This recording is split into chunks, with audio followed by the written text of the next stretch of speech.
Hey everyone, happy Sunday. Welcome to Virtual Veg Fest Live. We're pretty excited about today. We typically are on Saturdays, but you know what?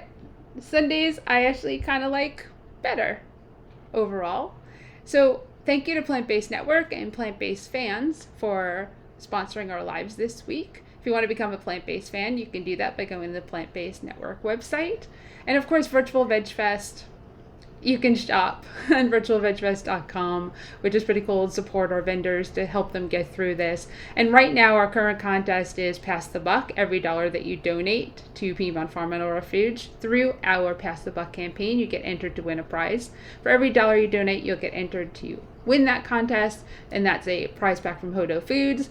And if you saw Erin's live with me this week, you know that the Follow Your Heart prize back is really cool. And what you have to do to win that this month is go like Virtual Veg Fest on Facebook and Instagram and help build our following.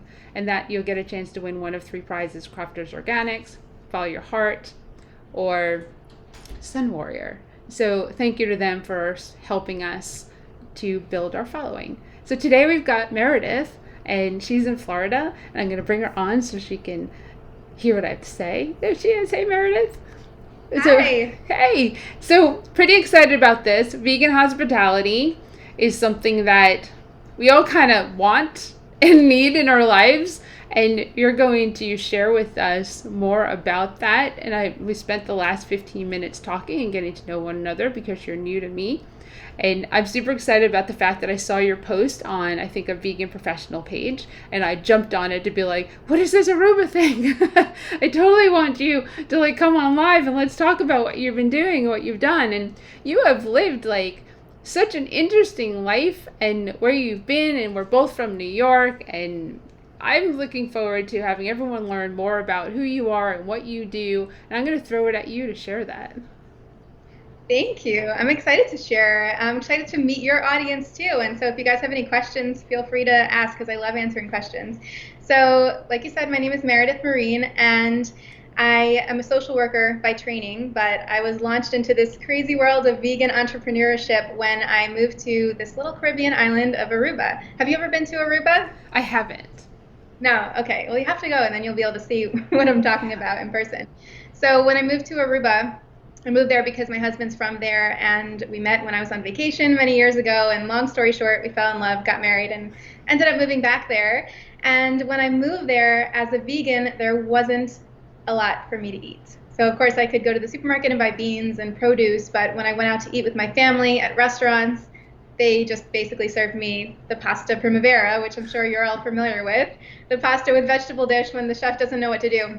So after getting 30 different pasta primaveras, I decided I was going to do something about it. And that's where my vegan hospitality journey started. I ended up building relationships with chefs, with restaurant managers, and was eventually invited to give a presentation at their National Restaurant Association about a few months after I moved there. So I spoke to these chefs and these restaurant managers and owners at this presentation, and I explained to them, this is not a great customer service experience for your vegan guests. And to my surprise, at the end of my presentation, when I encouraged them to label their menus, to add vegan options, to add full vegan menus, to market to vegan tourists, they were all like, yes, great, we want to do this. So can you help us? How do we do it? And I was like, well, I don't know. How can I help you? I'm not a chef. That's your job. But they said, well, look, it looks like you know what you're doing. You've been vegan for a while. You know how to cook. And we don't know any of this. We didn't even know our menus were labeled incorrectly. If you guys don't know Aruba, Aruba is such a beautiful, welcoming island. Their motto is One Happy Island. So people there are so friendly and tourism focused. Their economy really runs on tourism. So when they heard that they really weren't pleasing their guests, they wanted to take the opportunity to turn that around. So I ended up consulting for restaurants. I went to this Cuban restaurant. This owner had asked me to come over and look at his menu, and I said yes. And I looked at that menu, and I was just like any of you would do as a vegan. Okay, well, it looks like you have ribs. Well, we don't want to eat someone's body part. How about making that a portobello mushroom? So we put portobello ribs on the menu. And look, you have this pork thing. Let's make it with tofu. So the owner was like, okay, great. Now can you go to the supermarket, buy all the food, bring it back, teach my chefs how to cook it, because my chefs have never seen tofu before and they don't know what this is. And then can you make sure that we get vegans in the door to eat this food? And I was like, okay, sure, let's do it. So I did. And that's how my business started. Once that menu launched, I had a line of restaurants waiting to work with me. And I stepped up to the challenge because I thought, if not me, then who? And just last year, Aruba was recognized by Happy Cow as the most vegan-friendly island in the Caribbean. So a lot has changed. And when you talk to tourists who were there a couple of years ago and go there now, they're just amazed. They're like, how is this happening? There's so much vegan food here, and it's better than what I'm finding in my hometown. So I don't want to keep talking. I'll tell you more about that journey later and how it ended up expanding outside of Aruba. That's incredible, because it kind of reminds me of how South Florida, like 5 years ago, whatever it was, but it was like a desert of vegan. There's nothing vegan anywhere, like zero, zilch. And now it's a vegan mecca. Like Florida has become a vegan mecca. Events, like so many events, and so much food, and so many vegan restaurants. The explosion. Like, Yeah, you know what I see in Florida, which is interesting because now I'm in Florida now. We just moved here a couple months ago, right before the pandemic, and what I'm noticing in Florida, and it's a lot of similarities to what I see in the rest of the U.S., is there's really isolated vegan communities where you get like a lot of vegan restaurants and vegan events, and the vegan community basically has to go eat at the vegan venues, which is awesome. And of course, we as vegans want to support vegan-owned places, but you're missing out on the vegan going mainstream, the vegan options at mainstream restaurants, vegan menus, like full vegan menus at mainstream restaurants, because that's when you get to go out to eat with your non-vegan family members, and that's when you bring other people in to try the new food. So that's what people notice when they go to Aruba. They see, because there were no vegan restaurants when I got there, and there weren't a lot of vegan options at all. So I ended up working with the traditional restaurants to create vegan menus so that they can serve both. And people go there and they're like, wow, I can go anywhere and I'd be served vegan food. I don't have to search for a vegan restaurant. So I think my experience so far living in South Florida just for a few months is that there's improvement in that area, and the vegan scene is so cool. But I'd love to see more mainstream restaurants and hospitality groups and resort groups take on the challenge of actually serving their traditional guests, but also marketing to the new upcoming generation of people who are vegan or plant forward and want to be able to go on a normal vacation with their family without having to eat at a separate place. I agree with you 100%. One of the things that I really liked about North Carolina, because we were just talking about living here, and I love living here, is that is something that I noticed, is that a lot of the restaurants here, the mainstream restaurants, not the chain mainstream, but the ones that are here, right? I have terrible words today. They have vegan options on their menus. And this was back, 8 years ago, that they kind of understood to have something on there, which I was like super excited about, because sometimes they have like a whole vegan menu and along with the omnivorous menu, and you're like, what? I'm in North Carolina. I came from New York. It's so weird. And now there's so many more vegan restaurants that have opened up that we went from 0 to like 9. It's really booming. It's just going to grow from here. I mean, we all know it. I believe we're going to see a vegan world in our lifetime. I believe that we're going to have from what I've researched in hospitality as well, is that the large hospitality researchers are saying that plant-based is going to become the norm. And I read an article a couple months ago that said every hotel in about 20 years is going to have their main restaurant be plant-based, and then they're going to have their niche restaurants, which is going to be like the seafood place and the steakhouse, but those are going to be niche. So it's really like a turnover that's going to be happening over the next 20 years, and I'm so excited to be part of it and be able to see that happening. That's incredible, and that would be amazing, but that just goes along the lines of what we're already seeing. The fact that plant-based milk and plant meats are overtaking the supermarket, and dairy milk is going bankrupt. It's absolutely incredible. You wouldn't have thought that was going to happen, but as we've spoken about many times on this live, is your pocketbooks, your money will drive those bigger corporations to put their budget into plant-based vegan. If we spend the money with them, if they make money doing it, they'll create more. And that's as much as you hate sometimes giving money to Nestle or Smithfield or just any company that has a big dairy or meat side, just know with every dollar that you spend on that vegan and plant-based, that non-dairy milk, is the opportunity for them to go, let's start shutting down. Let's start shutting down the meat side, the dairy side. Let's start making less because people are drinking almond milk and soy milk and oat milk and hemp milk and rice milk, which I haven't eaten in so long. But I mean, I make my own milks now, so I'm doing a coconut cashew milk, which is delicious. But even so, people are eating are eating that stuff, and that will help grow into the world that you're speaking of in 20 years. That would be incredible. And I think it's controversial, and I think it's unclear about like a lot of people don't want to support mainstream businesses that are serving plant-based food, and I understand that, and I think that it should be up to the individual to make that choice. Do you want to support a vegan-founded business, or do you want to support a large conglomerate that's going to make money off your vegan options, but eventually also continue to abuse animals? So I think it is controversial, and I think that's why we need to attack this issue in a sense from a lot of different angles. So my goal right now, I mean, it's kind of a wonderful opportunity that I ended up in Florida because the headquarters of a lot of these large hospitality groups happen to be here. Marriott has offices here, Hilton has offices here, you know, Holiday Inn is nearby. So the opportunity to be able to work on a corporate level with an organization would be my dream job, so that I could affect change from within. Because I think we need business. They're not just looking at, okay, what did you spend your money on today, but they have strategic plans for like the next 100 years. Like they have very large strategic plans. Any large corporation that wants to stay in business and be sustainable isn't planning based on the data they have from last year and how many people bought almond milk. They're planning for years in advance. So they know this is coming.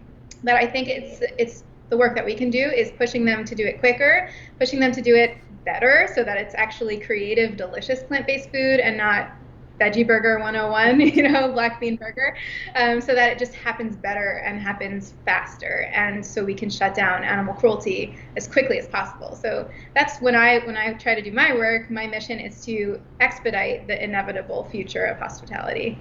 That's amazing. And just to go back into who you are and your journey, one of the things that struck me in learning about you from the video that I watched was we kind of have similar paths. Because not the story that helped you to go vegetarian, but the fact that you went vegetarian around 18 years old, right? I went vegetarian at 19 years old. And I went vegan in 2011, and you went vegan in 2009. And the changeover, it's just interesting to me because you kind of have, obviously I've got a little bit more years on you, but over 30 of in this world, but the understanding of going from vegetarian to vegan and changing and morphing your life and bringing you to, you know, this hospitality, moving to Aruba and realizing that this niche was there for you to, I mean you don't cook. I mean you actually helped them. I would love to do that, help like chefs prepare their menus because I can cook. I'd be like, let's get in the kitchen. I tell people, so I didn't have a culinary training, but as a vegan person who cooks 3 meals a day, think about how many meals that is. In an entire year, that's about 1,000 meals. So what chef at a traditional restaurant has cooked 1,000 meals that are fully vegan? Most chefs I've worked with have no idea how to make one plate that is nutritionally balanced out of plants. And yet I do that every day for my family. So even if you've only been vegan for 1 year and you're cooking for yourself, you have way more knowledge about that process than a traditionally trained culinary chef. So at that point, when I was working in Aruba, I mean, I had like already transitioned. It was through my vegan journey for like 10 years. So, or maybe a little less than 10 years, but that's almost 10,000 meals that I had cooked above what a traditional chef was able to do. So now I train other people. I've trained 44 vegans around the world to be part of this vegan hospitality team through my vegan training. So I do this vegan hospitality consultants training a couple times a year, and I've been training people, how do you create a vegan hospitality consulting business in your own community? So I talk to them about that. People come in with sometimes with a lack of confidence, like just like I had. What can I do that would be able to help a chef or able to help a restaurant serve vegan food? And everyone who's been part of my program has more more talent than any of the chefs I've worked with in this field. So I've trained people all over the world. I mean, in France, in Spain, in Argentina, in South Africa. There's consultants now who are just starting out who are really priming themselves to change this whole industry. That's incredible. And thank you, Mark, for saying great job while you were speaking. So that's a little kudos to you. That is, yeah. So the vegan hospitality, I mean, obviously we know it started in Aruba and the background of creating Aruba to be the most vegan friendly island in the Caribbean, which is awesome. And you've taken it further. So tell us more, because you've given us little dibs and dabs of how you've taken it further. So tell us more about what you're doing. So what happened is I really started a movement in Aruba. So Aruba was ready for this movement, and it was like the right time, right place, right skill set that just made it boom. So beyond just consulting for restaurants, I also held workshops, lectures, events on veganism for the community, for the locals, and for the tourists. I started a website and an Instagram account, Vegan Aruba, to help create a space for tourists and for locals to find vegan food. So Happy Cow is wonderful, but what we were finding is because of the tourism, it just wasn't being updated properly because people were coming like one time and things changed within a year. So I created my own website with a restaurant directory of criteria of vegan friendly food so that people could easily find food. And then people started asking for food more. So there was more of a demand for this food, and people started coming to Aruba specifically for the vegan food. And the first couple people that asked me to train them were people that were tourists in Aruba and went back home and said, wow, I was so impressed by what you did in Aruba. I want to do it in my hometown in New York or wherever.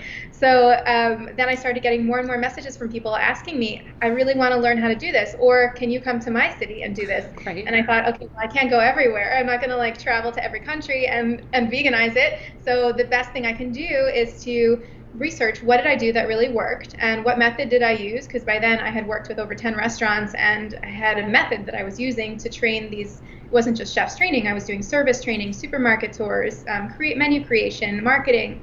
So how do I take a look at all the things I've done? And this is where my background as a social worker. I was also teaching in the social work department of the university in Aruba, teaching community change and advocacy. So, okay, how do I use my research skills to research what I did and create a training program that would allow me to expand this? So that's what I did. And my first training program started with 8 people from 8 different places. And like I said, that started almost a year ago. So I've been doing this about a year, and I've trained 44 people and run this program 5 times now. And I will be running it again in January. So if anyone watching is interested, you can go to veganhospitality.com and you can request an application, and I'll send you the application and share with you the process. It's a 90-day training, and you really learn everything that you need to know, from setting up a business to entrepreneurship skills to the method. So I call it high impact hospitality consulting because it's a high impact for the restaurant. They're making money off of these vegan options, but also a high impact for the customer, because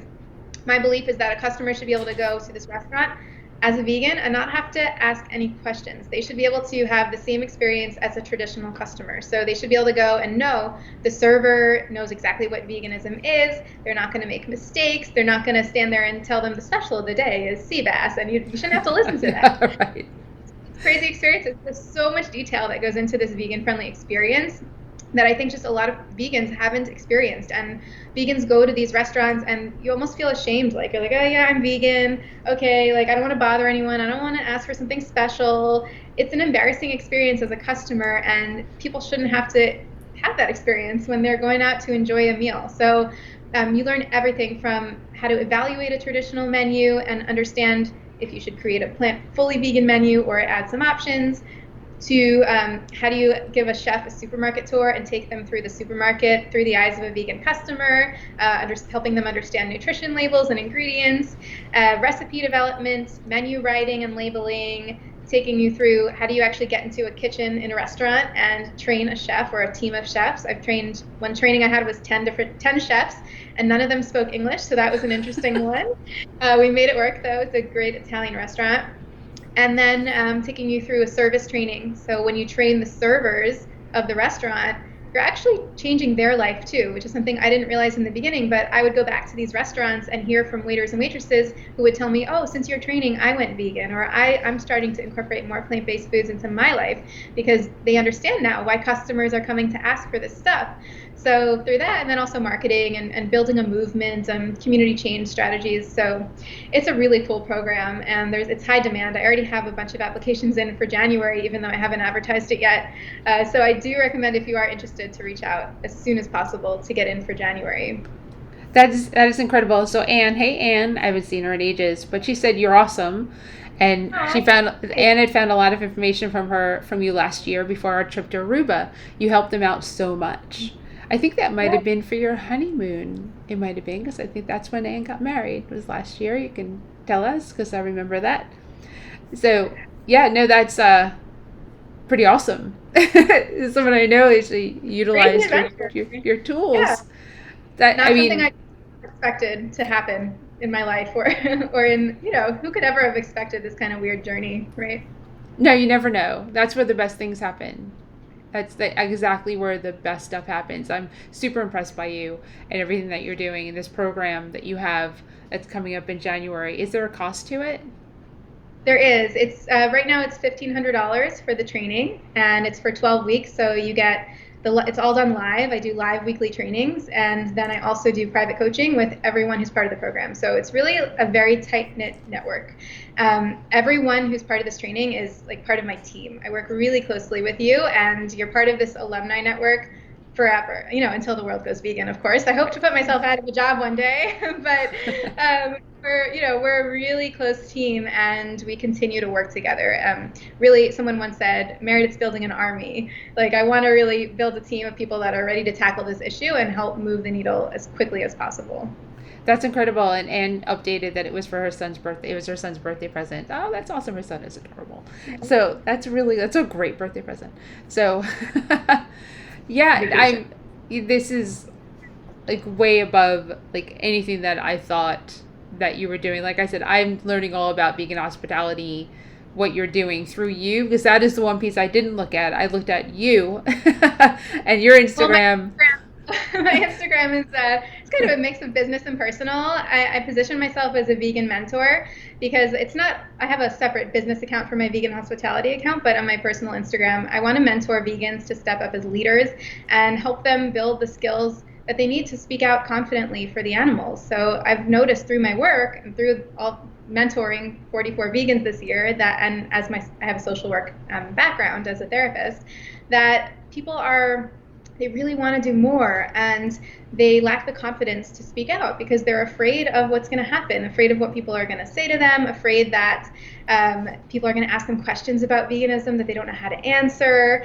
And I actually built another program around helping vegans become leaders.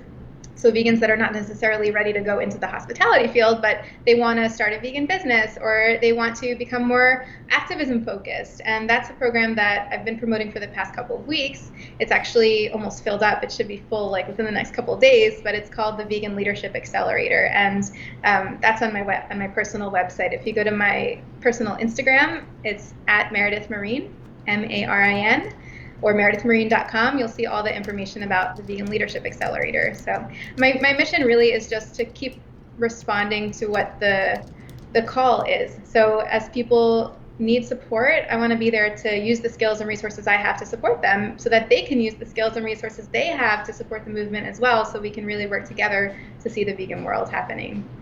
That's so we went on a cruise in January of this year, and it was awful. like awful. Awful is probably being nice. And it was Carnival, and it was out of where this Port Canaveral. It was out of there, and it was a short cruise. It was a 3-day cruise, and it was food wise. Everyone else on that cruise ship paid to have a food experience. Matter of fact, like a disgusting food experience, because the amount of food that they eat, and like over and over and over, like all day, and the types of food, right? So they paid and they got their experience. 3 vegans at a table. I'm vegan, gluten-free on top of it.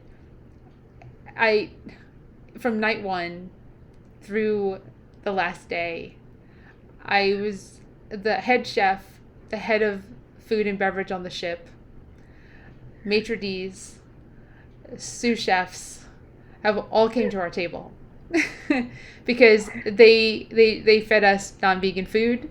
They tried to feed me gluten, and because I cook, so I'll give you an example because I want you to go into this industry and change it because I don't know if they're going to. Surprised by the horror stories at all. I would expect it. It was just they brought a stuffed pepper. Okay, that's fine. But in the stuffed pepper was something that looked like wheat. And I said, "What is this?" And they said, "Rice." And I said, or couscous. And I said, "Couscous is wheat." And as far as I know, there is no couscous out there in the world that doesn't have gluten. And Yeah. I just, and three people came back to say, no, it's fine. And it was the same food that was in the food that was with the other people I was with. Like, it was exactly the same, and theirs was not gluten free.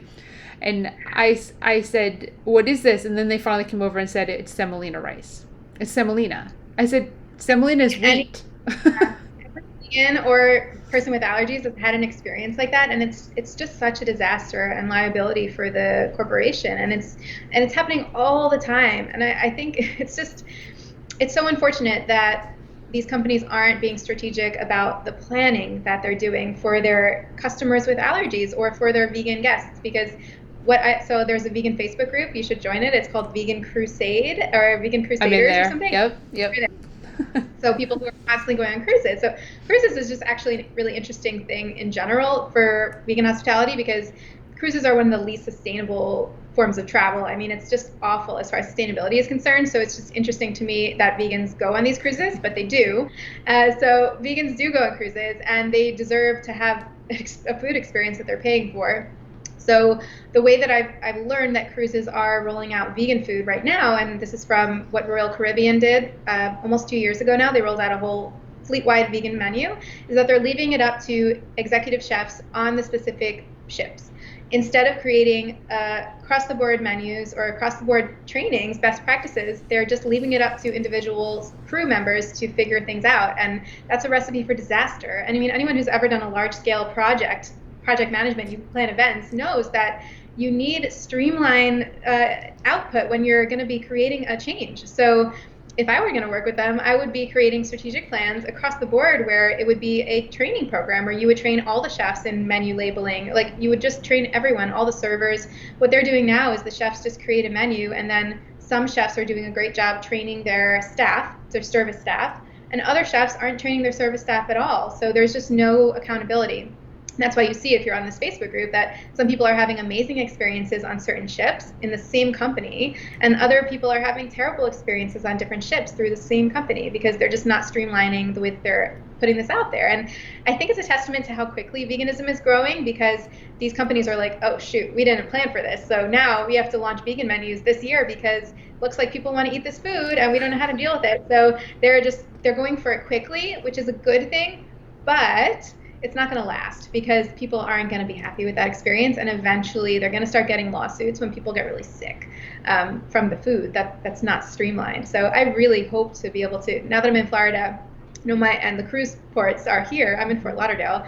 So my goal was, when I got here and then we decided to stay here, I was like, okay, like maybe I'm going to start trying to work with corporations.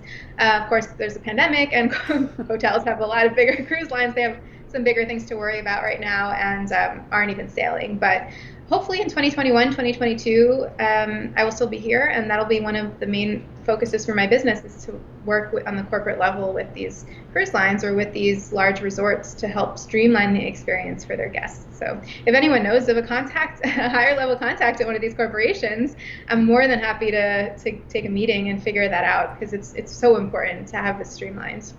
I agree with you, and I hope that you can make a dent in that. And you're right, Royal Caribbean did that, but I didn't know that it was left up to the certain ships, because you're right, some friends are going on cruises and they're like, this is incredible, and then others are going like, this is absolutely horrendous.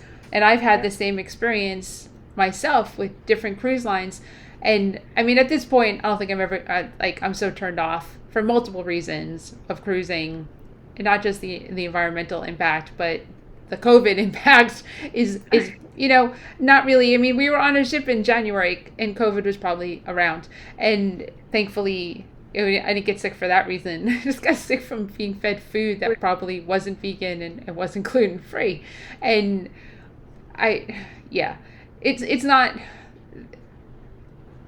stemming off of that, taking away from the cruise ships, where I can understand where people be like, well, it serves you right for going on a cruise, right? You kill the environment, got you, hear you.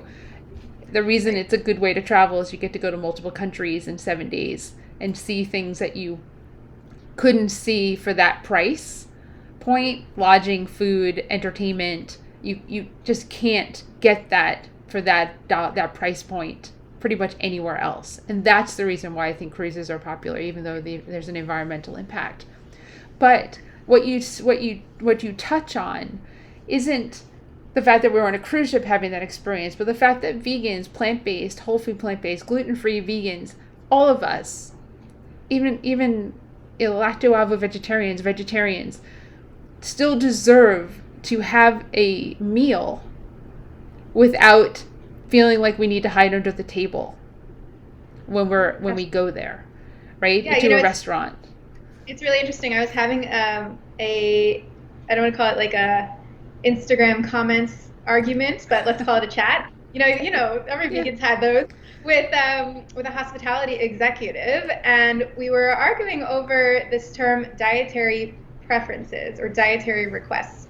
And I was saying that the way that menus are set up, it's set up that the dietary preference is vegan, vegetarian, gluten-free, when everything's essentially a dietary preference. Like your preference to eat meat is a dietary preference. So why are vegans singled out or gluten-free customers singled out as having this dietary preference when a person who eats meat goes to sit down at a restaurant and has a preference for the meat, they're not choosing to eat the plant-based option? So it was a really interesting conversation, but just thinking about our language around this topic is also so important. This idea, I always call the regular or the normal menus traditional. So traditional guests, traditional menus, versus a lot of people will say, well, the regular customers or the normal customers do this, and you're the weird special request customers. Versus like, no, okay, that's traditional, and that's been traditional for, I don't know, the past 100 years or so, but it's not necessarily what's going to become traditional. And so we need to stop treating vegan requests or gluten-free as special. And right now it's just untraditional, but so what? Like, that's going to change. Traditions change over time. So we need to use the right language to make sure that we're not even stigmatizing ourselves and our own community when we go out and make these requests. But I think so important for you to speak up when you're at restaurants, on cruise ships, restaurants. I mean, you had a lot of people at your table at that cruise ship coming over, so you obviously spoke up. But some people don't speak up. They just sit there and they take this awful experience that they don't deserve. So the only way to make change is if we speak up. One tip that I give people who are in my training is never lie when someone asks, how was the food or how was your experience? Because our instinct is, oh, it's fine, and you never go back. But then they never change. So the way to say it nicely is to not say, oh, it was terrible, but I usually say, to be honest, I was expecting, and then I'll explain what I would have preferred to have happen. So to be honest, I was expecting to eat my meal at the same time as my family, but your meal took a lot of time because you had to send it back 100 times. Or to be honest, I was expecting to have a more nutritionally balanced dish, and they'd be like, okay, what does that mean? And then you explain it. Or to be honest, I was expecting the tofu to have more flavor. Maybe you could marinate it more next time. Like there's so many teaching moments you can have if you just take the time to care, and you can make that experience better for the next customer, and you can also make it so that you can come back to that restaurant again, and maybe even you've inspired them to make a change in their menu. And that's how we make change. We have to keep inspiring change. We don't want to just have negative experiences and then go sulk about it and, oh, it's so hard to be vegan. We want to take this as an opportunity to make change, and it also helps you grow as a person because it helps you learn how to stand up for yourself, and I think that that's so important too. It's an opportunity we get as vegans living in this sort of minority situation in this world of people who haven't woken up yet. We have this opportunity to build our own confidence and to learn how to speak up for the oppressed, whether animal or human, or for ourselves and our own needs and desires. That there's so much there that I want to touch on. The regular Is it the Yeah. regular or gluten free, or the regular or the vegan? No, it's all regular food, just so everybody knows. Just so you Mhm. know, gluten free, vegan, it's an apple. It's regular food. Exactly. So you don't have to And say there's regular. eating a pig's flesh. There's nothing regular about or normal about that. So the language is so important. Yeah, 100% agree. And you're right.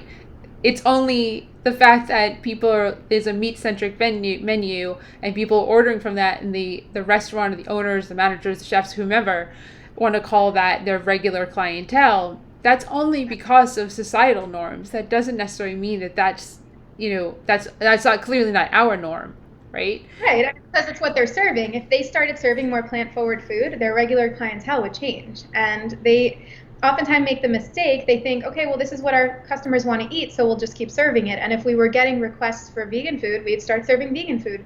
But no one's requesting it because they don't know it's possible to get that food there. And they're not going to waste their time or money going to a place where they think they can't be served. So that's where the re-education comes in, and being an advocate, and especially if you are trying to start a vegan hospitality movement in your community, is really getting out there and not just going to the vegan restaurant all the time, but going to these mainstream traditional restaurants and speaking up and asking for what you want so that they start to see that there is a demand for it. Oh, exactly. And then speaking up, I clearly I speak up. I have to talk to our vendors. They've become my friends, right? So if I eat something that I go, mm-mm, I'll share why. My palate is really good. I am gluten free. I don't eat garbanzo flour. Hate it. Can taste it immediately in baked goods. So I love chickpea flour. chickpea flour is not in baked goods, right? For gluten Oh, free, I can taste it immediately. It has this awful, awful taste to it, and I detect it. And I've have vegan bakers that want to do vegan gluten free, and they'll be like, "Try this," and they can't taste it, and I'm like, "Nope." And they're like, "How do yeah, you?" I just it is you not know. meant for it's not meant for baked goods. So if anyone's looking to start a vegan gluten free, I like to fry things, like if you want to use it as a breading and make things crispy, that's how I use it. exactly, and that it doesn't end up typically, unless it's not cooked enough, it doesn't have the flavor that I'm Yeah. talking about. And so that my best advice to bakers, the vegan bakers who want to go into the gluten-free realm, is don't use garbanzo flour. Please don't do that. It's absolutely awful. It's very, very, very hard to mask. What do And you like? Almond or coconut flour? Bob's 1-to-1.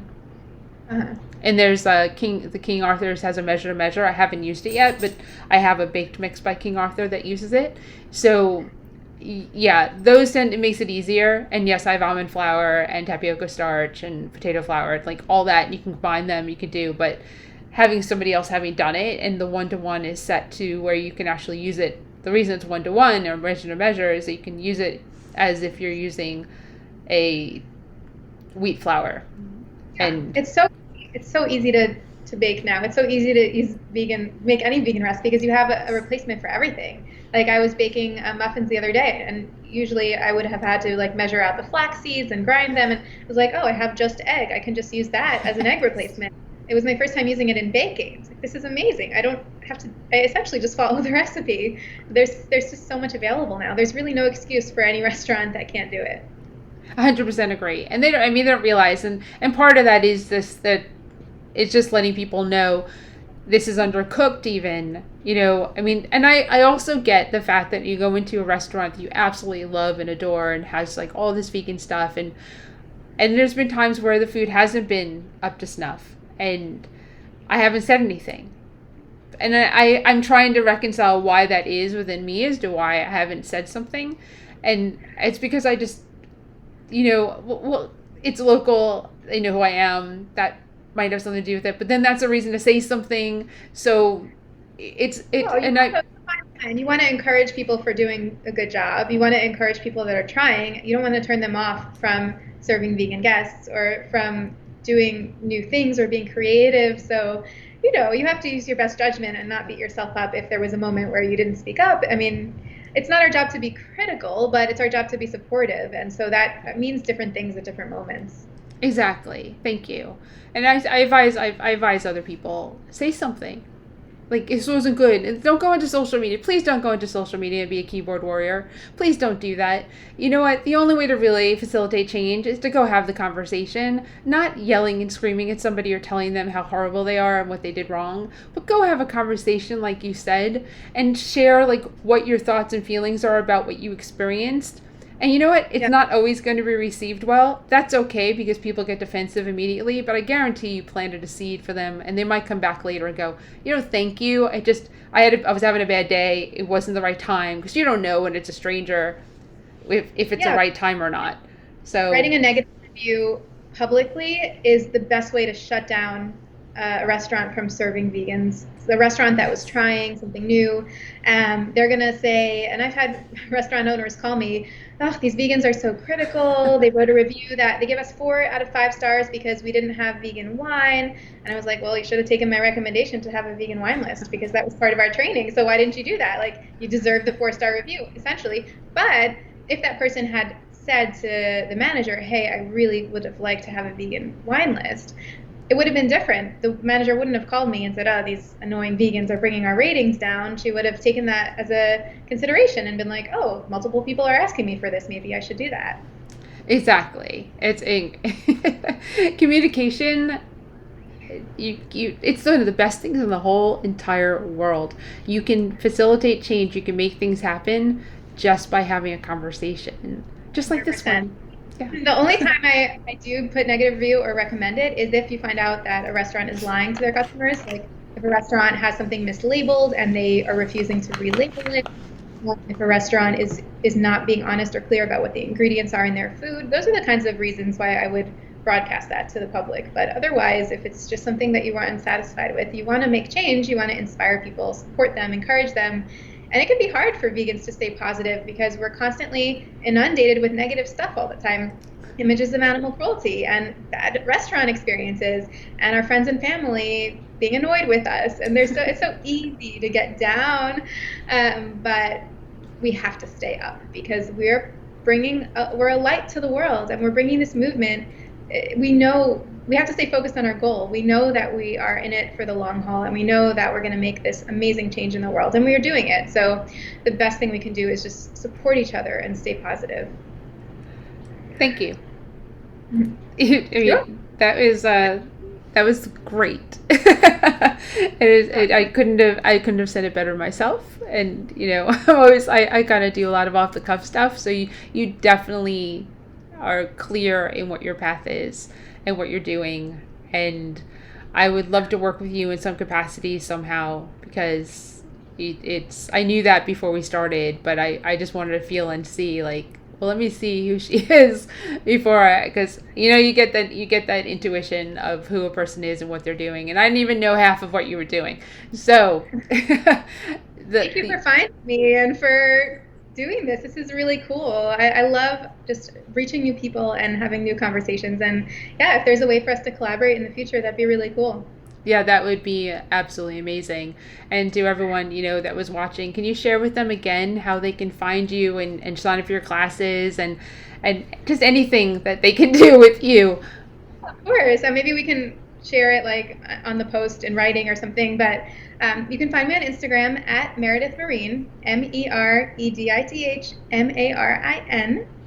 And you can go to meredithmarin.com if you want to work with me as your coach right away. This program's starting in 2 weeks, and it's going to be a vegan leadership, self-growth, personal development program that's starting in the middle of September, and it's really close to being filled up. So through that, you'll get coaching with me and also a whole course that I've built around mindfulness, leadership development, entrepreneurship in the vegan space.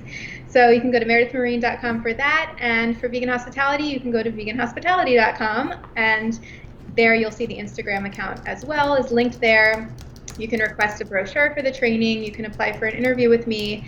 And again, I work really closely with every single person that is part of my programs. So it's not like a take this course and be on your merry way. It's like we're going to be team members. We're going to be working together on this really important mission to change the world. And everyone who is living in an area where you never think it'll ever become vegan or plant-based or healthy, you can be that person. You may be watching this if someone asked you to watch it. You may be watching this and you may be that person for your community to make those changes and help the restaurants become more vegan friendly, or even 100% vegan, because you just never know what can happen from your activism, because this can be your activism comes in many different forms, and this is your activism. Mine is producing events. This is our activism. We reach a lot of people by doing it. The amount of people you influence, for all those people that go sit in that restaurant, for all those people that sit in that restaurant and order off that menu who aren't actually vegan. Yep. It's an amazing.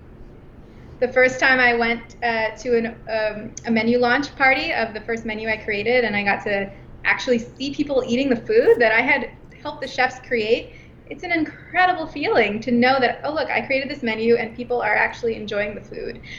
It's actually the first thing I ask people to envision when they're part of my program on our first day is imagine yourself in that moment and how exciting that will be for you, and that let that drive your actions over the next couple of months so that you can work toward that goal. And it's just such a cool experience. But like you said, activism comes in so many forms, and I've seen people do incredible things, especially from my training, things that I didn't even train them on. People created, one woman in France who took my training ended up creating a chef's training program, and she's working with individual chefs on plant-based food. And another person started doing cooking classes in her community. So people really need to use their unique skills to make this movement move forward. Right, and the groundwork is your class, and then your skill set is what you can take even further with the skills that you're going to teach people. Then you're basically going to just extrapolate from people what they're good at and give them even more in their toolkit that they can use. And that's awesome. Yeah, I hear from so many people that they want to have a career in the vegan space, but they don't know what they can do. And people think, oh, I have to start a vegan food business. I have to create a food product and sell that food product. And not everybody actually wants to do that or has the skills to do that. But I really believe that because this is a social justice movement, it's not just a food movement, it's a social justice movement. So we all have skills that can be put to the best use in a very individual way, and then we can use those skills to further the movement. I have one student of mine. She's an interior designer, and so she decided she's going to go into interior design consulting for ethical hotel rooms.